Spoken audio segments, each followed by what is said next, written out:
In the name of the Father, and the Son, and of the Holy Spirit. Today's subject will be how to deal with the sin of anger. Man today lives under such an overwhelming pressure that his nerves are strained to the limits, and even the slightest and the smallest incidents arouse in him the sin of anger. Some of the causes for anger could be the child who does not listen to us, or the husband or the wife who contradicts us, or the driver who cuts us off with his car, or only seems to us that they cut us off, or the bills that are coming, or the job you hate the most, giving a motive for us to be roused to anger. Even if through self-restraint our anger is not outwardly expressed, or in other words, not lashing out, or is not heard by the one who provoked it, it is still a sin, because it harms our souls and our hearts. It is an action against our own self under the temptation of the devil to be angry.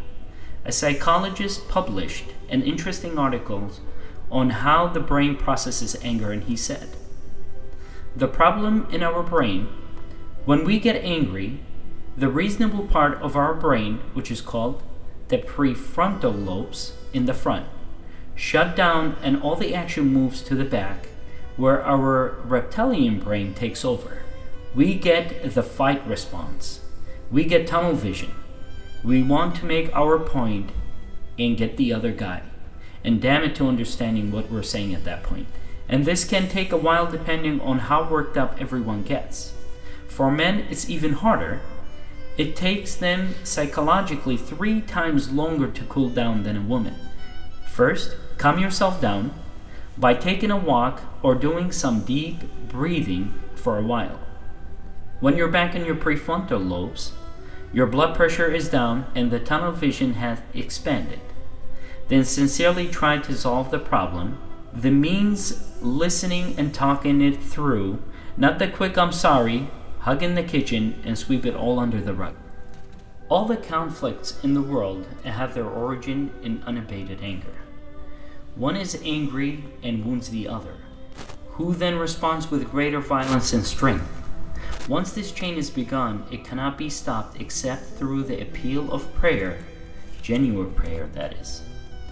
The Savior warned us in severe terms concerning anger that gives birth to verbal conflicts and the use of abusive words, when he says, "But I say to you that everyone who is angry with his brother will be liable to judgment. Whoever insults his brother will be liable to counsel, and whoever says 'you fool' will be liable to the hell of fire. So if you are offering your gift at the altar and there remember that your brother has something against you, leave your gift there before the altar and go.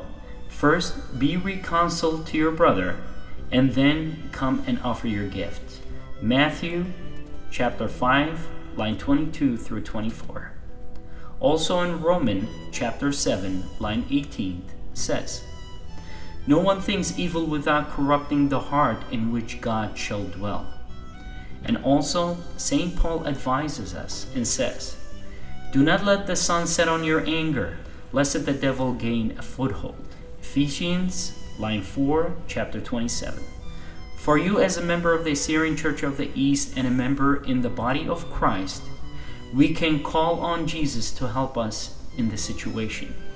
This is where the Lord's Prayer helps us in every particular way. If we have practiced it regularly during our daily prayers, it will become a prayer that is always with us and immediately helps us whenever we face difficulties. It can become like an automatic response in the time of stress. When we pray in the midst of disagreements, our minds are brought into contact with God and we are quieted.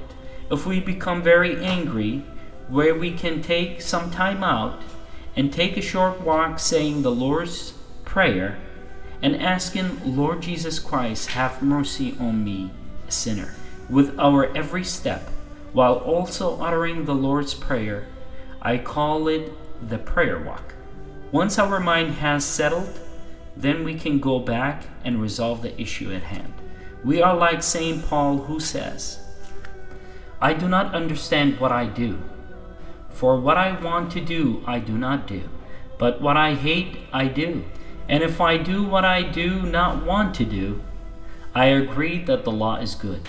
As it is no longer I myself who do it, but is the sin living in me. For I know that good itself does not dwell in me, that is, in my sinful nature. For I have the desire to do what is good, but I cannot carry it out. For I do not do the good I want to do, but the evil I do not want to do, this I keep on doing." Romans chapter 7, line 15 through 19. Go with the grace of God, and God bless you in every way and every step you take toward repentance. Amen.